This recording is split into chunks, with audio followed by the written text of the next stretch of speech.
देखो मैं तुम्हें एक बात बताता हूँ, तुम कभी किसी व्यक्ति को क्रेडिट मत देना, उस बात को क्रेडिट देना हमेशा। अगर तुम ये आचार्य प्रशांत या ओशो या इनके पीछे पड़ जाओगे तो तुम इन्हीं को ही भगवान बना लोगे या फिर इन्हीं को ही बड़ा बोलने लग जाओगे। फिर तुम इनसे आगे कभी भी नहीं निकल पाओगे। अगर तुम्हें इनसे भी आगे निकलना है तो इनका नाम लेना बंद करो। किसी का भी कभी नाम मत लो। पहली बात तो जो वो बात बोल रहा है वो उसकी बात तो है नहीं है। कोई भी बात किसी भी व्यक्ति की बात नहीं होती। वो सत्य जो होता है वो कहीं और लिखा हुआ है पहले से, बस उसको वो डिक्टेट करके वही तो बता रहा है। तो तुम वो डायरेक्ट पढ़ लो, फिर व्यक्ति को बीच में क्यों ला रहे हो? व्यक्ति इतना बड़ा कैसे हो गया फिर? वो तो तुम डायरेक्ट भी पढ़ सकते हो। और जीवन को जो सरल बनाने वाली चीजें हैं वो तो बहुत बेसिक हैं। तुम इतनी बड़ी क्या बना रहे हो उसे? और अगर सबका ही जीवन उन्होंने सरल बना दिया होता तो सब लोग नहीं बन गए होते आचार्य प्रशांत। सोचो, वहां के बने हुए लोग कभी आजाद क्यों नहीं हो पाते? वो भी छलावा है, ज्ञान भी तो छलावा ही है एक। तुम बात समझो, ज्ञान कोई ये मत सोचो कि मोक्ष मिल जाता है ज्ञान से। ज्ञान से बस जीवन को सरल बनाया जा सकता है। ज्ञान मतलब जीवन को तुम थोड़ा इजी बना लोगे। जैसे मैं अपने बेकार मोहल्ले को छोड़ दिया है, उनको मैं गलत चीज़ें कंज्यूम नहीं करता हूँ। मैं खेलता हूँ, नई चीज़ें सीखता हूँ, नए लोगों से मिलता हूँ। यही तो, अब तुम गौर से उनका सुनोगे तो तुमको यही बातें मिलेंगी। कोई भी रैशनल व्यक्ति की बात सुनोगे तो तुमको यही बातें मिलेंगी। किसी की भी सुन लो, वो यही बोलेगा कि थोड़ी एक मतलब ज़िंदगी में थोड़ा स्पार्क होना चाहिए, थोड़ा मतलब ठीक है, बेकार चीज़ें छोड़ो, हैं, अच्छा बेकार खाना मत खाओ, बेकार चीज़ें मत करो। यही तो होता है, और क्या होता है? फिर तुम इनको सुन के या फिर बिना सुने, इनके सुनने का क्या लॉजिक है फिर? मत सुनो इन्हें। अगर तुम वैसे ही इस चीज़ों को इम्प्लीमेंट कर सकते हो तो तुम मत सुनो इन्हें, किसी को भी मत सुनो। और अगर तुम इम्प्लीमेंट नहीं कर सकते फिर तुम ऐसे हजार आचार्य प्रशांत ले आओ, ओशो ले आओ, कोई फर्क नहीं पड़ेगा। गीता ले आओ, कुरान ले आओ, कोई फर्क नहीं पड़ेगा। हवा में कूद जाओ, पाताल में चले जाओ, कोई फर्क नहीं पड़ेगा। गंगा में नहा लो, नदी में नहा लो, किसी में नहा लो, कोई फर्क नहीं पड़ेगा। भाई तुम कुछ भी कर लो, अगर तुम इम्प्लीमेंट नहीं कर रहे हो तो कोई फर्क नहीं पड़ेगा। सीधी बात है, कुछ भी कर लो। पहाड़ की चोटी पे चढ़ जाओ या तुम अर्थ के कोर में चले जाओ, कोई फर्क नहीं पड़ेगा। तुम इम्प्लीमेंट ही नहीं कर रहे हो ना, फिर तुम इनको सुन सुन के क्या, इनको क्या क्रेडिट दे रहे हो?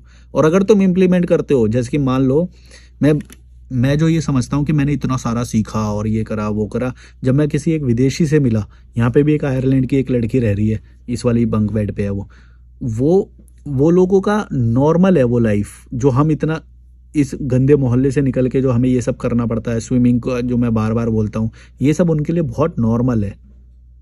समझ रहे हो? और हम इतना वो सब जब करते हैं तब हम नॉर्मल पे आ पाते हैं, क्योंकि हम बहुत कीड़े मकोड़े वाले मोहल्ले में रहते हैं। ये समझो बात, तुम किन लोगों के बीच में रह रहे हो, नेगेटिविटी, पॉलिटिक्स। तुमको बाहर निकलना मतलब तब तो तुम उनके उतने बराबर तक पहुंचोगे कि जिसको तुम समझ रहे हो ज्ञान, वो नॉर्मल लाइफ है उनकी। समझ लो, क्योंकि तुम यहाँ पे अंधविश्वास है ना, यहाँ पे है बिना फालतू की चीज़ें, पॉलिटिक्स और छोटी मोटी पॉलिटिक्स। 5 रुपए के लिए लड़ते हैं लोग, 100 रुपए के लिए हवलदार से लड़ते हैं लोग, वो जो ट्रैफिक पुलिस होता है, और बड़ी बड़ी बातें करते हैं और डिस्काउंट वाली सेल ढूंढते हैं।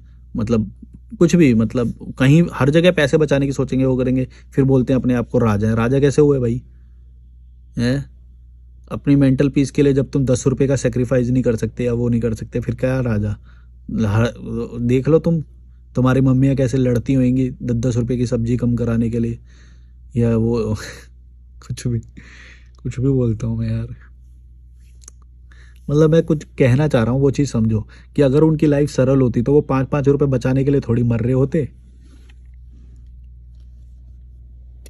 यहाँ तो यहाँ 100 रुपए के लिए लड़ते हैं लोग, 10 रुपए के लिए लड़ते हैं लोग। अभी मैं किसी को 500 रुपए दे दूँ ना, मेरे लिए भागेगा पूरे दिन वो। 1000 रुपए दे दूंगा, पूरे दिन भागोगे तुम मेरे लिए, कीड़े मकोड़ो। फिर तुम बताओ कैसी सरल हुई लाइफ? सरल वो है जब तुम विचार, मतलब विचार ही ना आए तुम्हें बेकार की किसी चीज़ का। जब तुम्हारा मन करे तुम हॉस्टल में रहो, जब तुम्हारा मन करे तुम होटल में रहो, जब तुम्हारा मन करे तुम स्विमिंग करो, नए खेल खेलो, जगह चेंज कर लो, अच्छा एनवायरनमेंट में चले जाओ। ये है क्वालिटी ऑफ लाइफ। इस चीज़ के लिए काम करो। और अगर तुम काम करे जा रहे हो और इनमें से कोई भी तुम्हारे पास है ही नहीं आज़ादी, फिर भी तुम ये बोल रहे हो हाँ हम जाते हैं घूमने साल में 2 बार, फिर क्या वो हुआ भाई? काय के राजा हो तुम? चाहे कितने भी पैसे हो तुम्हारे पास, रह तो वहीं रहे हो ना। हैं? समझ रहे हो मैं क्या बोल रहा हूँ? विचारों में तो कभी ऊपर नहीं बढ़ पाओगे क्योंकि कीड़े मकोड़ों के बीच में हो। जैसे ही बढ़ोगे वो तुम्हें चार बात बोलेंगे तो फिर उनके अच्छे नज़र में अच्छा बनने के लिए कि चार लोग क्या बोलेंगे, हम ये कैसे कर दें, हम अपने माता पिता को छोड़ के कैसे चले जाएं, लोग क्या सोचेंगे। अरे भाई तुम्हारे माता पिता खस्सी हैं। तुम्हारे माता पिता ने शादी में पैसा खर्चा किया है। तुम्हारे माता पिता त्योहार में पैसा खर्च करेंगे, तुमको लंगड़ा लूला बना देंगे, पैसे कमाने की रेस में लगा देंगे। भड़वे हैं वो, समझो ये बात। वो तुमको कीड़ा मकोड़ा बना के छोड़ देंगे, इसलिए उनको छोड़ना जरूरी है। इसका मतलब ये नहीं कि तुम उनकी केयर मत करो, उनको जो थोड़ा बहुत पैसा चाहिए वो तो उनको दे दो, लेकिन उनके विचारों से पूरा तुमको अलग होना पड़ेगा, वरना तुमको वो कीड़ा मकोड़ा बना के छोड़ देंगे और रेस में लगा देंगे। या ये बात याद रखना। तुमको ये बात समझ में नहीं आती, लेकिन तुम गौर से अगर देखोगे तो समझ जाओगे मैं क्या कहना चाह रहा हूँ। कि अगर तुम उनकी बातें मानोगे, वो अगर बोल रहे हैं कि एग्ज़ाम मतलब क्लियर करो, ये करो वो करो, तो तुम कीड़े मकोड़े वाली ज़िंदगी में ही रहोगे हमेशा। तुम्हें दिमाग लगाना पड़ेगा, नेचुरल इंटेलिजेंस से पैसा कमाना पड़ेगा, जैसे मैं कर रहा हूँ। उस नेचुरल इंटेलिजेंस को यूज़ करके जब तुम पैसा कमाओगे, ट्रैवल करोगे, नए नए लोगों से मिलोगे, जब तुम लोगों से मिलोगे तो और ज्ञान आ गया तुम्हारे पास, डेली डेली नया ज्ञान आ गया। यहाँ पे एक बांग्लादेशी रुका हुआ है, उसके साथ मेरी बात होती है। आयरलैंड की एक लड़की है, उससे बात होती है। तो फिर तुम्हारे विचार मल्टीप्लाई होते हैं। समझ रहे हो मैं क्या बोल रहा हूँ? विचार जब मल्टीप्लाई होते हैं ना तो पैसा अपने आप आता है, और तुम उस चीज़ को वैल्यू नहीं करते हो। वही कीड़े मकोड़े जो पैनी मनी होती है उसी के पीछे भागते रहते हो चंद पैसों के लिए। फिर क्या होएगा? कीड़े मकोड़े ही बने रहोगे। छोले भटूरे खाओ, ठूसो, शादियों में जाओ, और क्या करोगे? त्योहार मनाओ। औकात क्या है तुम्हारी? यही रहेगी, भड़वू।